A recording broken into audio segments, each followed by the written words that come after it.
Hello साथीहरु, YouTube हेर्नलायक सम्पूर्ण महानुभावहरुलाई मेरो तर्फबाट नमस्कार। म शक्ति चौधरी ल नेपाल अनलाइन युट्युब च्यानलबाट हजुरहरुलाई स्वागत गर्दछु। साथीहरु, आज एकदम सिरियस प्रब्लम, विन्डोज 10 चलाउनेहरुको लागि एकदम सिरियस प्रब्लम। म आफ्नै समस्या सुनाउँछु। के भयो, मैले अनअथराइज एप्लिकेसनहरु, सफ्टवेयरहरु मैले थुप्रै युज गरे, जस्तै कि मोबाइल अनलकिङ, त्यो सब क्र्याक भर्जनहरु चलाउने व्यक्तिहरुको कम्प्युटरमा भाइरस पनि पसिरा हुन्छ, किनभने जुन क्र्याक गरे हुन्छ त्यो अथराइज हुँदैन। त्यो भाइरस रिलेटेड सफ्टवेयरहरु, प्रोग्रामहरु क्रिएट गरे हुन्छ र त्यसलाई हामीहरु क्र्याक गरेर चलाइरहन्छौं।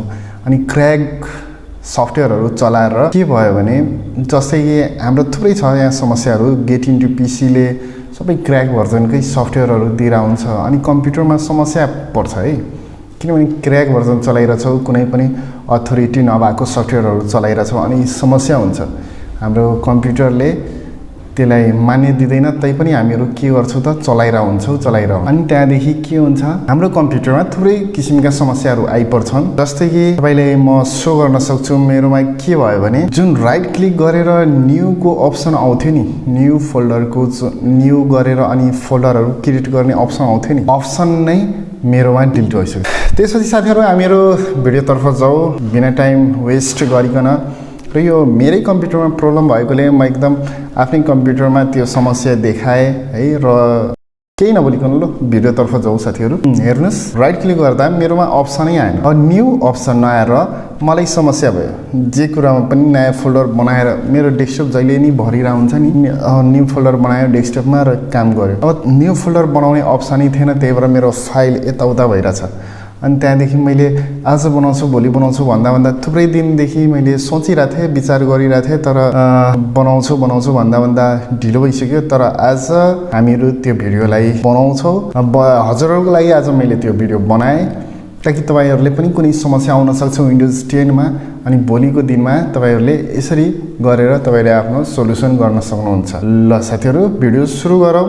Let's get started. ल हेर्नु, अप्सन छैन नि। अब के गर्छौं भने एकचोटी अझ हेर्नु न, अप्सन त कतै पनि छैन। त्यसपछि हामीहरु कहाँ जान्छौं भने रन, विन्डोज आर थिचेर रनमा जान्छौं।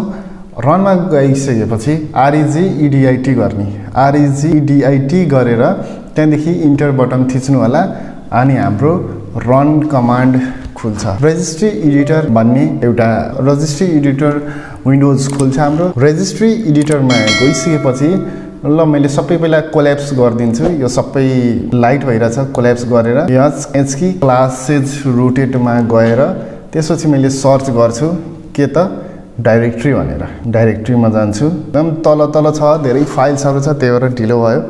डाइरेक्टरीमा जान्छु। अलिकति फास्ट फरवर्ड गरौँ न है।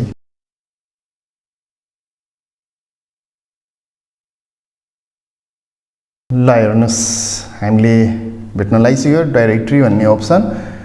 डाइरेक्टरीमा जानु होला। अब ब्याकग्राउन्डमा जानु होला। त्यसपछि डाइरेक्टरी पछि ब्याकग्राउन्डमा जानु होला। एउटा सेल मात्र छ र एउटा सेल EX छ। सेल EX मा जानु होला अनि कन्टेक्स्ट मेनु ह्यान्डलर्स मा गएर हामीले के देख्यौ त 4 वटा मात्र फाइल देख्यौ। र सेल कन्टेक्स्ट मेनु ह्यान्डलरमा 4 वटा मात्र फाइल देख्यौ। अब के गर्छौं भने हामीहरु कन्टेक्स्ट मेनु ह्यान्डलरमा गएर राइट क्लिक गर्छौं है। राइट क्लिक गरे त्यसपछि न्यू मा गए र कीलाई सिलेक्ट गरे। कीलाई सिलेक्ट गर्दा अब न्यू की अनि हैज 1 आएको छ, यसलाई एडिट गरेर न्यू मात्र गर्नु होला र इन्टर गर्नुस्। इन्टर गरिसकेपछि अर्को साइडमा हाम्रो राइट साइडमा जुन ब्ल्याङ्क पेज छ त्यसमा डिफल्ट भनेर आइराछ।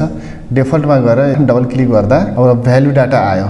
अब हामीले भ्यालु डाटा ल्याउँछौं, जुन कि मैले डिस्क्रिप्सन बक्समा त्यो भ्यालु डाटालाई राखिदिएको छु है। जुन मैले डाटाहरु हाइड गरिरहेको थियो, मतलब जुन हाम्रो डेस्कटपको आइकन्सहरु हाइड गरिरहेको थियो, त्यो अहिले म अन गरे। मैले जहाँनिर भ्यालु डाटा राखेको छु त्यहाँनिर अब जान्छु म नर्मली। ल भित्रसम्म जानु होला। भ्यालु डाटा हाम्रो यो हो। यो भ्यालु डाटालाई मैले कपी गरे, कन्ट्रोल C गरेर कपी गरे र त्यही रेजिस्ट्री एडिटरमा गएर फेरि डबल क्लिक गरे। डबल क्लिक गर्ने बित्तिकै फेरि त्यही आउँछ। यसमा केही पनि समस्या आउँदैन। सिधै डबल क्लिक गर्नुस् अनि त्यहाँदेखि भ्यालु डाटा पेस्ट गर्नु, कन्ट्रोल V गरेर पेस्ट गर्नुस् र ओके गर्नुस्।